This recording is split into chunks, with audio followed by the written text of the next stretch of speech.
And now the segment we've all been waiting for, the brutishly beastly but elegantly beautiful Lamborghini Huracan.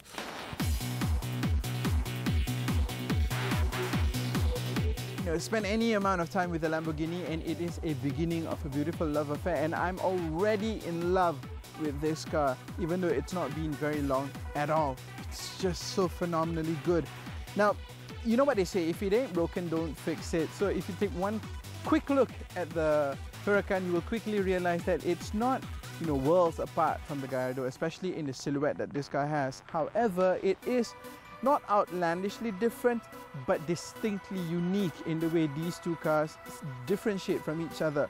First and foremost, the wedge stays. Because the wedge works, it makes this car very slippery, both in design language, but also in city efficiency.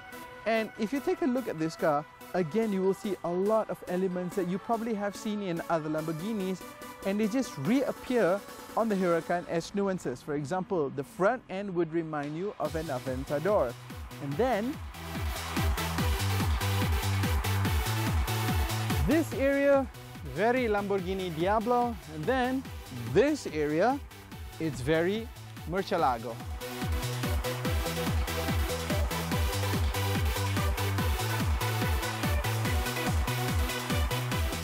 And then right here at the back, if you look at it from this angle, this engine cover is very Lamborghini Miura.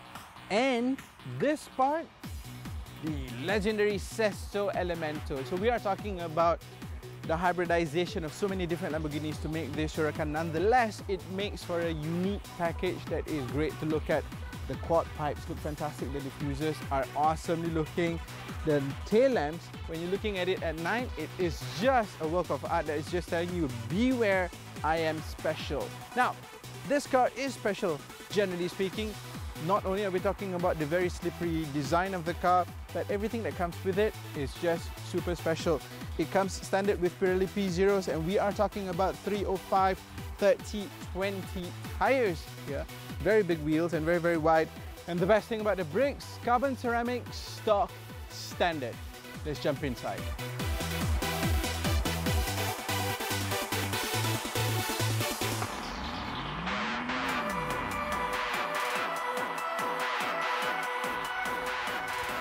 Welcome to the cockpit of a wingless fighter jet. And lift off. It's these kind of things that really sets Lamborghinis apart, man. They just make you feel really awesome about it. So this is the cockpit of the Lamborghini Huracan, and it's a sports car cockpit. What more can you say about it? Well, there is a lot that you can say about it, and that is the fact that the cockpit design has just been completely streamlined, and they've done away with so many different things that it just is that much simpler. Now, you will realize, first and foremost, no stocks, because everything is happening here on the steering wheel. You've got the indicators on the left, you've got the wipers on the right, you've got the toggle for the LCD screen up in front of you here, and also you've got the animes buttons right here for you to choose between the driving modes. You will realize that the paddle shifters are column mounted, and you will need them to drive the car because there is no other way to shift apart from via these pedals. Now, coming to the front, you will realize that this lozenge design that you see on the main deck is something that has been brought in from the Lambos of the 60s, and the lozenges are repeated throughout, on there, on the aircon vents, on pretty much almost next to every surface that you see here. And why not? Because it is a uniquely modern yet retro touch to the car. The buttons are just very fighter jet-like because it is just, positioned differently. And then you've got the only bits that remind you that this car belongs to the Volkswagen Group is this bunch of buttons over here that controls the climate control, the in-car entertainment system, as well as the onboard computer. The gear selector is all happening right here, reverse, park and manual. And as mentioned, to shift, you need to shift via the shuttle and pedal shifters. You do get some cubby hole, as in one over here, and you've got a floating area over here that allows you to put your stuff down there. But apart from that, that's it, man. This car does come with the cost option semi-Alcantara, semi-leather seat. which feels really, really good, and it definitely feels very expensive because the Alcantara also matches the Alcantara that can be found in other parts of the car. Now, you've got two LCD screens, one up front that tells you your speedo and your rev counter, as well as your GPS, and you can choose to go full screen on any of those modes. And you've got another smaller LCD over here that tells you your oil pressure, your oil temperature, and also your bat level. That's it. Nothing else to say about this interior, because you know that it's going to be awesome quality. And we only have one thing left to do.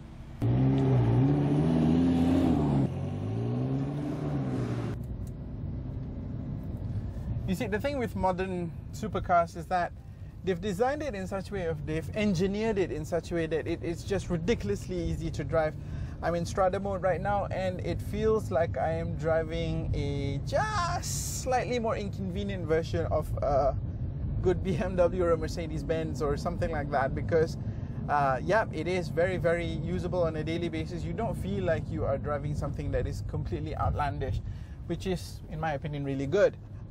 Nonetheless, you still get the dynamics of a sports car, and more importantly, visibility of a sports car. Essentially, the rear view mirror is useless because you've got that big black hunk of an engine cover.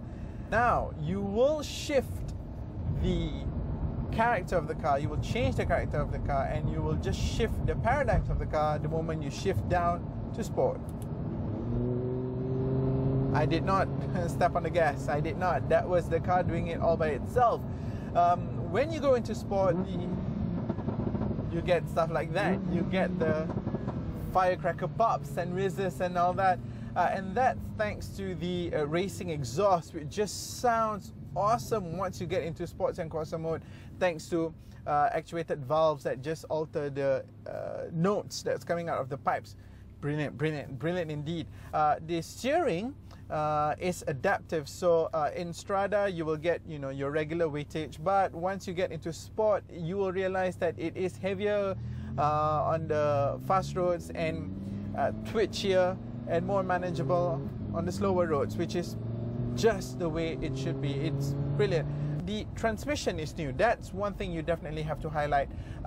Gone is the old single clutch automated manual transmission of yore, and in comes to replace it a twin clutch 7-speeder, which is super creamy yet super quick. If you were to choose either way, if you were to let the car decide for itself what cogs to go with, or even if you wanted to change cogs yourself via the paddle shifters and this manual button over here, either way it's super quick, both up and down. Torque split is 40-60 when you are in Strada. Once you go to sport, you've got 15 and 85, and in Corsa it's 30 up front and 70 out rear. Now you'll be thinking, why 85 in sport? It's so that you can have more fun with it.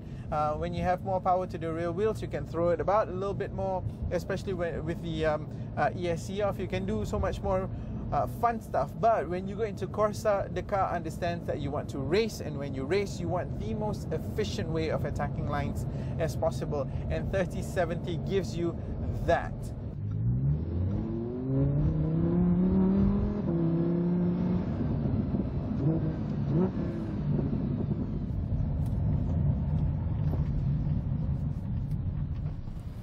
Now, seriously man, this Lamborghini Huracan is an enigma in its own right, because it is brilliant to drive, it is thoroughly usable, it will carve a smile on your face like you've never smiled before, and most importantly, it just makes you feel all that special, simply because whilst there are other supercars out there that can also do a lot of the stuff that this car can do, this is a Lamborghini, and the heritage that comes with this car and the pure talent that this car has, it's just going to make you feel $1 million, even though it's actually worth more than that.